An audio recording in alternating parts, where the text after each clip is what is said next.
How's it going? My name is Sean, and welcome to the American Soccer Coach. I'm really excited to be launching this channel. I'm going to be talking about a number of different things in these videos, my experiences and my aspirations, formations, tactics, how to increase your worth as a coach, just many things.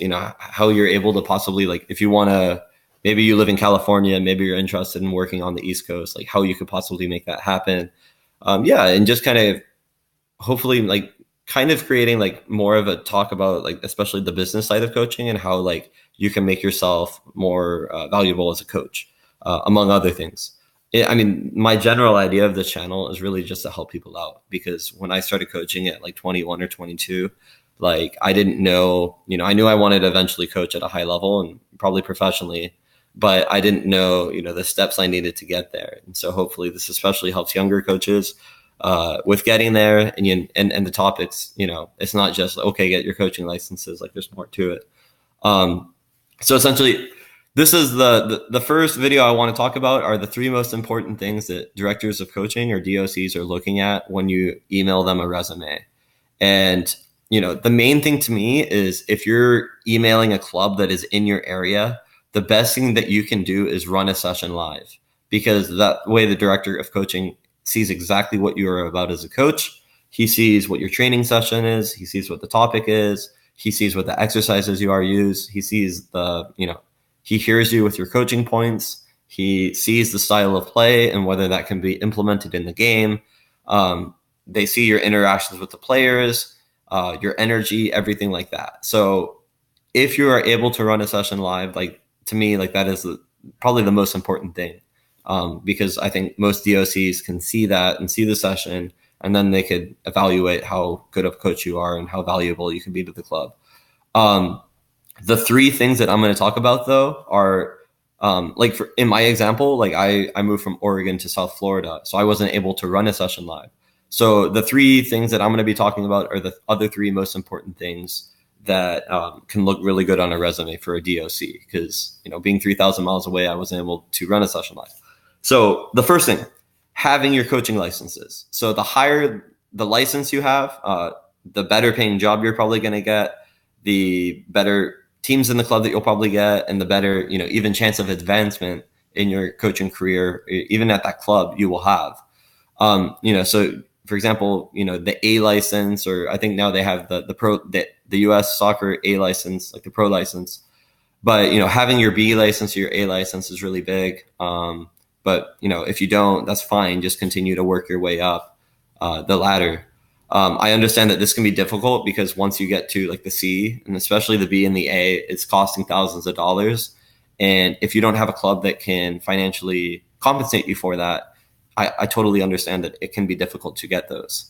The unfortunate reality is you do need the B and you do need the A if you want to be coaching, professionally. Even if you want to be coaching in an MLS academy, I believe that the minimum you need to coach in an academy team is a B license. So it's really important. And not only, is it important just to have, but even a club knowing that you're going to be continuing to work your way up the licensing ladder, shows that you're ambitious. And, those are usually the kind of coaches a DOC wants. The second one is experience. And, I had some resistance towards this when I was younger, because even now I'm only 28 years old. But when I was younger, I was 24, for example. And I said, how am I going to, I can't have 10 or 15 years experience because I'm so young. And so I had to think of ways that I could gain experience outside of just, growing older and then getting experience that way. So what I did was I actually had two internships with MLS Academy teams. And so even though I've only been coaching for 6 or 7 years, I've had a couple different experiences that a lot of coaches haven't been able to have, just because, I was willing to put in the work, for free, but I wanted to learn and I wanted to grow my resume and I wanted to get better experiences. So working in two MLS academies as an intern was really important for me because it showed that I wanted to learn. It showed I had ambition, and I got to work with some of the best coaches and the players in the state. So that was great. On top of that, I was getting first team experience with an MLS team, just watching sessions. It's pretty much me and the media being able to watch first team sessions in Portland. And that was huge. And that obviously that's something that not a lot of people will be able to do, just because I was really thankful to Caleb Porter for being able to let me do that. And then also a lot of people have day jobs, so they can't do that either.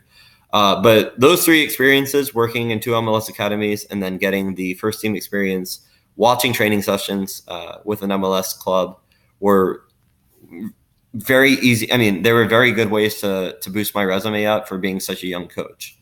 The third one, working in a development academy. And, I know that the development academy, it's kind of like a taboo topic in U.S. soccer coaching circles, but it's something that, if you have development academy experience, it's an interest of a lot of clubs. And the example I have is, at the time I only had my D license, but I was an assistant coach in a development academy. I had a waiver from U.S. Soccer. And even though I was only an assistant coach with a D license, I got in contact with a club in a southern state that didn't have any academies. And the DOC straight up told me, even though you don't have your C license, I know that you're going to be, on your way getting your license, your C and then your B license. He pretty much told me straight up, the fact that you have development academy experience is even more, like, that stands out to me more than you not having a C license. So I ended up not taking the job, but I was offered a job straight on the spot, just the fact that I had academy experience. I now have my C license, and now I work in a development academy. I work with a development academy team, and I can tell you that it's made me a better coach. I'm a lot more meticulous in planning my training sessions. It's a lot more commitment. So a lot of academies, once you start coaching an academy team, a lot of time you're running 1 to 2 extra training sessions a week with that team. The level of play is a lot higher. So a lot of times the players that you're coaching and the players you're playing against are a lot higher level, which means there's less time to make decisions, both for the players and also for you as coaches. So it challenges you to become better. And again, one of the easiest ways to have a pathway to the professional game as a coach is to get that academy experience. And then eventually, for example, if you want to start working in an MLS academy, I think that's one of the easier ways to transition into that, is coming from a U.S. development academy that's not MLS to eventually going maybe in that area to a development academy that has an MLS club. And again, like, this is very nuanced. Like, I'm not saying that all the best coaches are in the academy or all the best players are in the academy. That's not the truth at all.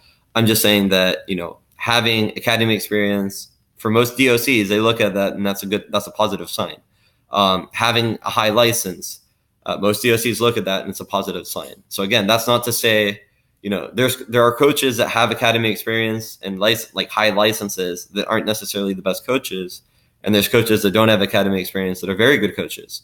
So again, it's not to say that you have to only do these things to be a good coach. It's just that if you want to get, a high paying job, if you want to coach high level teams, these are the three main things that DOCs are looking at. So thank you guys for watching. I'm really excited to be launching this channel, and I'm excited to continue to hopefully produce a lot of content in the next couple weeks. Let me know what you think about the video. Thank you for watching. Take care.